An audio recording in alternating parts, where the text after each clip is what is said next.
The Electro Archon, the one unto eternity, and Yae's girlfriend, Raiden Shogun, is a 5-star Electro unit released way back in 2.1, a single patch before I picked up the game, unfortunately, and she's one of the most flexible and versatile units you can have on your account. This is primarily due to her flexibility being not only an Electro unit, but an off-field Electro applying dual carry and battery support. Now, I used to be a Raiden main until Nouvellette released, but she's still my second main and second favorite character in the game. With that being said, I have over 2 years of experience playing this character, so I'm pretty knowledgeable in this field, and I will remain as unbiased as possible to bring you my educated opinion on whether you should skip or summon. Let's briefly discuss Raiden's history to the present day to understand how she's evolved over time in the meta. On her release, Raiden saw use in the Raiden National and Raiden Hyper teams, the former of which used Xiangling, Xingqiu, and Bennett, with Raiden driving Xingqiu to allow Xiangling to overvate, while lowering the team's ER requirements, which allows everyone to build more into damage.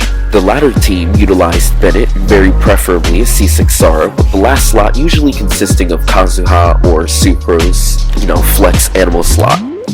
This team focused on buffing Raiden's personal damage through the ceiling, making full use of Sara's short uptime buff to screen nuke and subsequently shred through the abyss.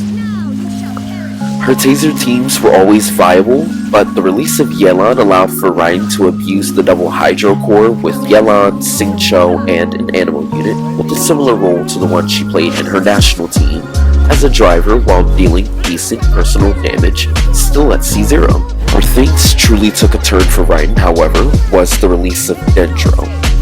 Prior to Dendro, while Raiden's teams performed well and were pretty competitive and easy to pilot, the Electro element itself struggled to find its footing, with 2 of its 3 reactions almost being useless or just detrimental, those being Superconduct and Overloaded, with Electrocharged being a competent reaction but simply overshadowed by the screen nukes enabled by Melt and Vaporize.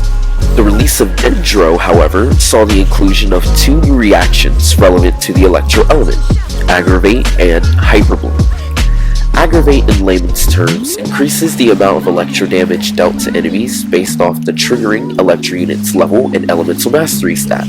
Conveniently, when creating a Bloom core through Bloom and applying Electro to it, it turns into a homing missile of sorts that tracks nearby enemies and deals a single instance of Dendro damage, scaling with, you guessed it, the Electro character's level and elemental mastery. These reactions breathe new life into Raiden teams, as she can make full use of Aggravate teams, especially along the likes of Nihida, Kazuha, and so on, and she's arguably the best Hyperbloom trigger in the game. Her E applies Electro from off-field in a deceptively large AoE every 0.9 seconds with a permanent uptime, and considering that the only condition for triggering her E's coordinated attacks is to deal damage to the opponent, she allows you to touch some grass and come back to 36 stars. She's genuinely that synergistic with any of the teams, her only competitor being Pookie, who's preferred in a defensive sense. We're still not done, because 3 specific inclusions to the roster have also given her new teams, believe it or not. She has this many teams. Are you starting to see my point? Anyways, first came Chevreuse in 4.3, a 4-star pyro unit that acted almost as a 4-piece VV holder by shredding pyro and electro resistances and buffing the team, so long as A, it consisted of pyro and electro units, and B, you trigger Overloaded, which was a given at that point. She also provided some decent healing as well, and all of this at C0, with her next most notable constellation being her C6, which allows Raiden Chevreuse teams to remain among Raiden's strongest and most competitive teams to this day.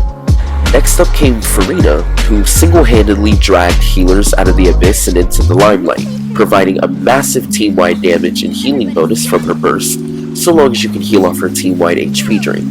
She also slotted exceedingly well into the double Hydro Core, replacing Xingqiu along Yelan with a healer, usually Jean, Yao Yao, or Baizhu at this time, and suddenly Raiden and her entire team is doing even more damage than before, even at C0. Again, we don't discuss enough that Raiden lowers your entire team's energy requirements through battering them universally with her own burst. Pair that with Furina amping everyone's damage while her and Yelan batter each other, and Jean, does animal things and nearly maxes Furina fanfare with a single button press, and you have one of Raiden's strongest teams to this very day. Her last most recent and impactful update came in the form of Xianyun, an animal catalyst user that enables any party member to spam plunged attacks, so long as they aren't in a state that prohibits it, like Child's E and Ayato's E, for example, while providing Team Wild healing and Fresh Shred with the VV set. This allowed her to replace the Animal Healer and Furina teams, Raiden's Furina teams being no exception. With Raiden, Furina, and Xianyun, you actually have a very flexible core that can slot in a number of different elements and units depending on the situation. Toss in Nahida for some extra reaction damage, toss in Xiangling because, well, no one has to explain Xiangling, she speaks for herself. Fischl, Chiori, you pretty much can't go wrong since Raiden and Furina's raw damage will carry the team regardless, while not relying on any specific reaction to function at base, which allows for that flexible last slot.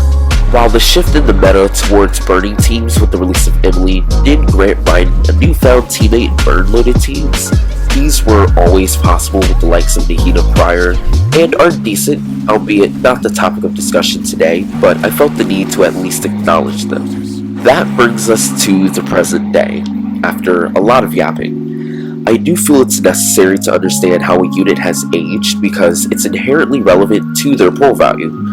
Oftentimes, you'll find people scrambling to pull for the newer, stronger units like New Roulette, Arlecchino, Nahida, and so on, as opposed to the older, more outdated ones like Eula, Ito, and the likes. This is where we turn to the unit's history and how they fared in the meta as of late, and anticipate if they can provide long-term use and benefit to your account. As we've discussed prior, Raiden has seen update after update after update, and with the Pyro Archon around the corner and Raiden's synergy with Chevreuse, who's conveniently featured on the current banner alongside her, I have no doubts that she will continue to gain value. But what are Raiden's cons? Well, building Raiden is an absolute nightmare. Genuinely. I'm still not done mine, and I've had her for over 2 years now. To be fair, I've been in the Mars Jose domain for like the last year mainly, but I digress.